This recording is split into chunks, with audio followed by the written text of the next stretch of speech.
anak-anakku sekalian. Hari ini kita bertemu pada video yang kelima, yaitu membahas tentang kondensator. Ada yang juga menyebut sebagai kapasitor, ada juga bahasa lain yang menyebut sebagai kondensor. Anak-anakku sekalian, kalau kita lihat video-video sebelum ini, kondensator tidak dibahas secara eksplisit karena komponen-komponen yang lain memang paling sering dibahas selain kondensator. Namun demikian, karena meskipun ini bentuknya kecil, komponen elektronis, tetapi ini akan mempengaruhi semua kinerja dari sistem pengapian. Oke, kita akan mulai dari slide yang berikutnya. Jadi anak-anakku sekalian, pada sirkuit primer, Anda tahu sendiri sirkuit primer yaitu pada saat kontak pemutus mulai membuka, kejadiannya gitu ya. Jadi pada saat kontak pemutus mulai membuka, jadi kontak pemutus di sini. Ya, ini breaker point. Pada saat kontak pemutus mulai membuka, ada loncatan bunga api di antara kontak pemutus. Jadi karena tegangan tinggi, maka bisa ada loncatan bunga api di sini. Terus apa? Hal itu mengindikasikan apa? Hal itu berarti mengindikasikan bahwa arus itu tidak terputus dengan segera. Jadi karena meskipun celahnya sangat sedikit, itu tidak terputus secara langsung, maka arus masih mengalir dengan cara melompat.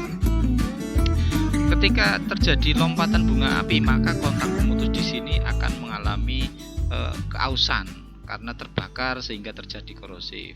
Itu pada sirkuit primer. Bagaimana pada sirkuit sekundernya?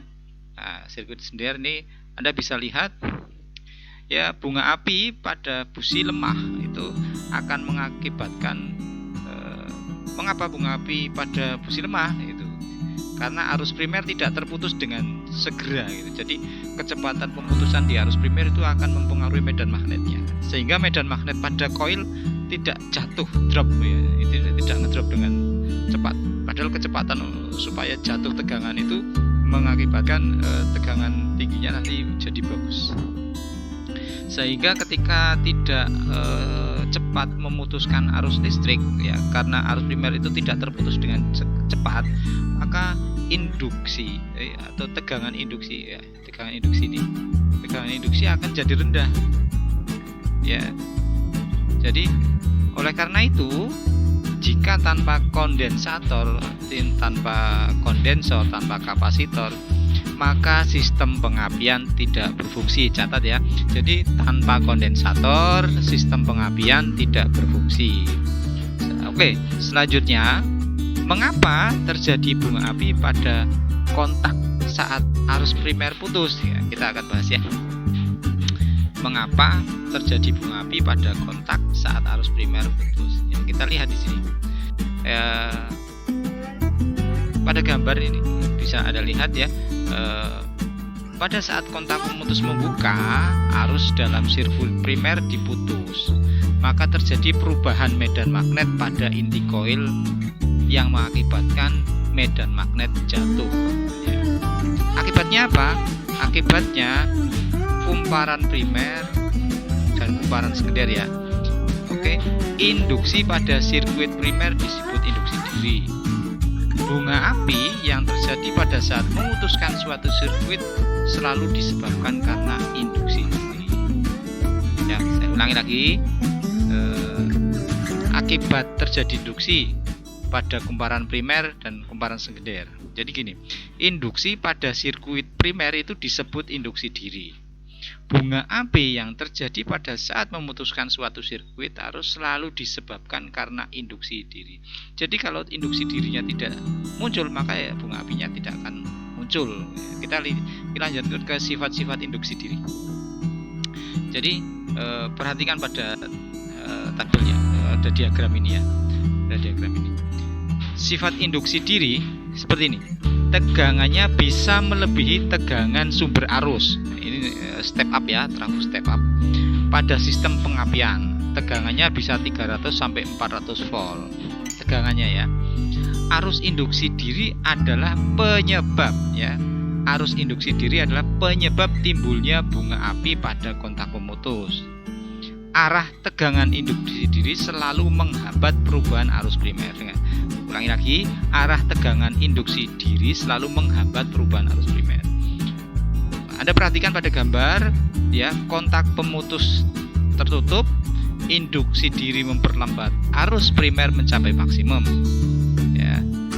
Kontak pemutus membuka, induksi diri memperlambat pemutusan arus primer. Akibatnya adanya loncatan bunga api pada kontak pemutus. Oleh karena itu dipasanglah kondensator. Kita lihat skemanya ya. Kita lihat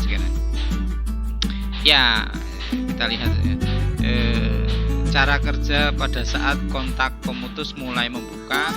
Ya, di sini induksi diri diserap oleh kondensator. Jadi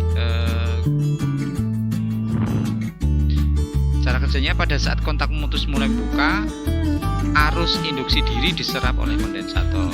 Akibatnya apa? Akibatnya tidak terjadi loncatan bunga api, ya. Tidak terjadi loncatan bunga api pada kontak pemutus atau breaker point. Terus arus primer diputus dengan cepat. Ini mengakibatkan medan magnet jatuh dengan cepat. Jatuh ya. Hilang dengan cepat ya. Kemagnetan itu hilang dengan cepat. Nah, tegangan induksi pada sirkuit sekunder tinggi, bunga api pada busi menjadi kuat.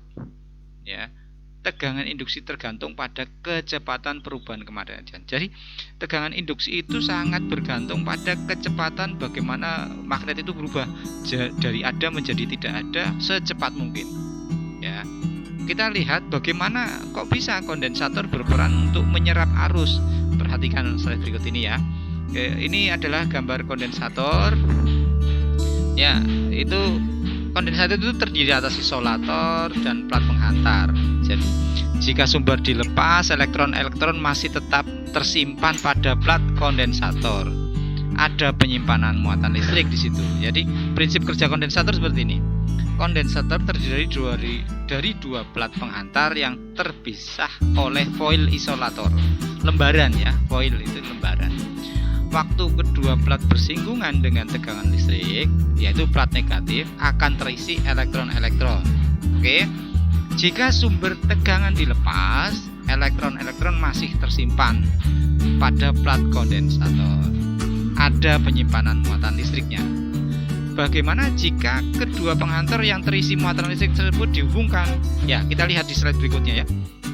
Kita lihat di slide berikutnya. Ya, seperti ini. Kedua ujung dihubungkan. Jika kedua ujung dihubungkan bagaimana? Jika kedua penghantar yang berisi muatan listrik tersebut dihubungkan, maka akan terjadi penyeimbangan arus.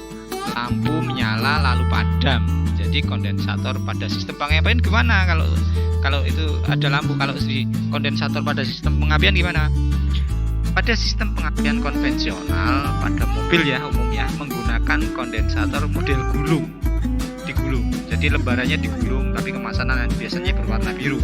Seperti pada slide berikut ini. Ya ini. Jadi nomor 1 itu ada dua foil atau lembaran aluminium. Ya, kapasitasnya antara 0,1 sampai 0,3 mikrofarad. Yang nomor 2 itu dua foil isolator. Kemampuan isolatornya itu setara 500 volt ya, sampai 500 volt. Terus yang ketiga rumah sambungan massa. Dan yang keempat kabel sambungan positif. Jadi itu bagian-bagian saja. Jadi yang pertama dua foil atau dua lembar aluminium, dia dapat mencapai untuk mencapai kapasitasnya antara 0,1 sampai 0,3 mikrofarad. Yang nomor 2 itu dua lembar atau dua foil isolator, kemampuannya hingga mencapai 500 volt. Yang ketiga itu namanya rumah sambungan massa, dan yang keempat adalah kabel sambungan positif. Demikian anak-anakku, kita belajar tentang kondensator dan fungsinya di dalam sistem pengapian. Sangat penting. Jadi nanti ketika kondensatornya rusak, maka semua sistem pengapiannya tidak bekerja pada sistem pengapian konvensional tentunya. Jadi perhatikan bagian ini sangat penting untuk kalian pelajari. Dari Padi cukup untuk kali ini, materi sampai kondensator video kelima jangan lupa kalian simak. Dari Padi cukup. Assalamualaikum warahmatullahi wabarakatuh.